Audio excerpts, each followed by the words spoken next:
তাই নয়, মমতা বন্দ্যোপাধ্যায় যাওয়ার আগে সেখানে পুলিশ চলে গিয়েছিলেন সকালবেলা, এবং সেখান থেকে আমি জানি যে কি ধরনের তারা আগে থেকে ছানবিন করে কি রেখেছে, কোন জায়গাতে কি হবে, কোন সময় লাগবে। না হলে হতে পারে 12:04 মমতা বন্দ্যোপাধ্যায় গাড়ি থেকে নামলেন, কাট্টু পরের shot 12:13 Mamata Bandyopadhyay press conference করছেন।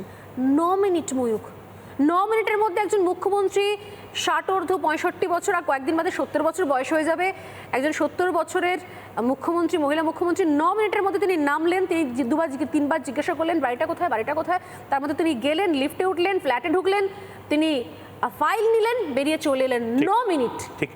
আমাদের সাথে 3 জন আছে, 3 জনের কাছে যাব। স্টোরি লাইনটা মানে আবার একটু ফিরে দেখা, আমাদের খুব তাড়াতাড়ি মেমোরি, আমাদের স্মৃতিভ্রংশ না হলেও আমাদের হারিয়ে যায় অনেক কিছু। কি করে হলো রিপাবলিক বাংলা এখন রিলস বা ক্লিপস জায়গায় জায়গায় ছড়িয়ে পড়েছে, ভাইরাল হয়ে গেছে। প্রথম 3 জন যারা ছিল তাদের কাছে যাব আমি।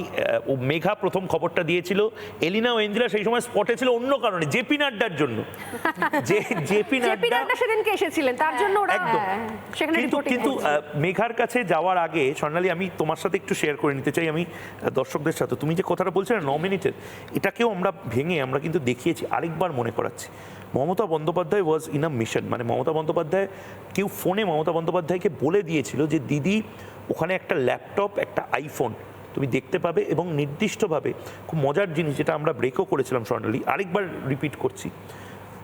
মমতা বন্দ্যোপাধ্যায় ঢোকেন, স্বর্ণালী যেমনটা বললো, এবং মমতা বন্দ্যোপাধ্যায় ঢোকার পরে উদ্ভ্রান্তের মতন তিনি একটি ল্যাপটপ এবং একটি ফোন প্রথমে তুলে নেন, এবং তোলার পরে ওই ড্রামার মধ্যে বা ট্র্যাজেডির মধ্যে যেরকম কমেডি মাঝে মধ্যে আসে শেক্সপিয়ারের নিয়মে, এটা কমেডি ছিল, ল্যাপটপটা ইডির ল্যাপটপ ছিল, ল্যাপটপটা নিয়ে তিনি বেরিয়ে যাচ্ছিলেন। মানে ওনার কাছে মিশনটাই ছিল যে আর কেউ যেতে পারবে না, সবাইকে ডেঞ্জারটা অ্যারেস্ট করতে পারে, মমতা বন্দ্যোপাধ্যায়কে হয়তো কেউ ইডি ফিডি কেউ কিছু করতে পারবে না।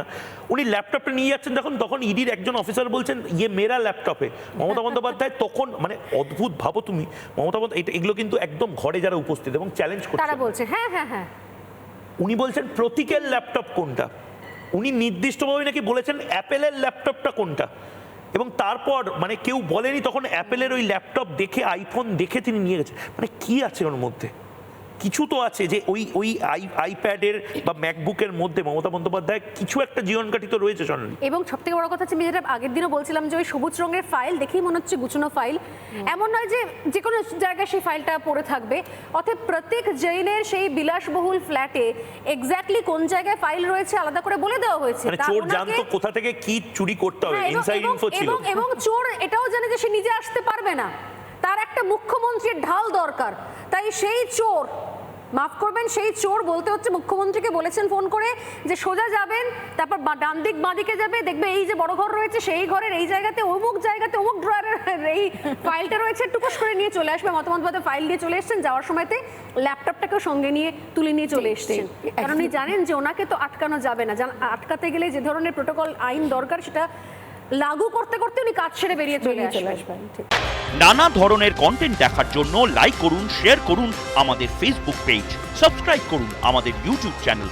পাশাপাশি অন্যান্য ব্রেকিং নিউজের জন্য অবশ্যই চোখ রাখুন রিপাবলিক বাংলায়।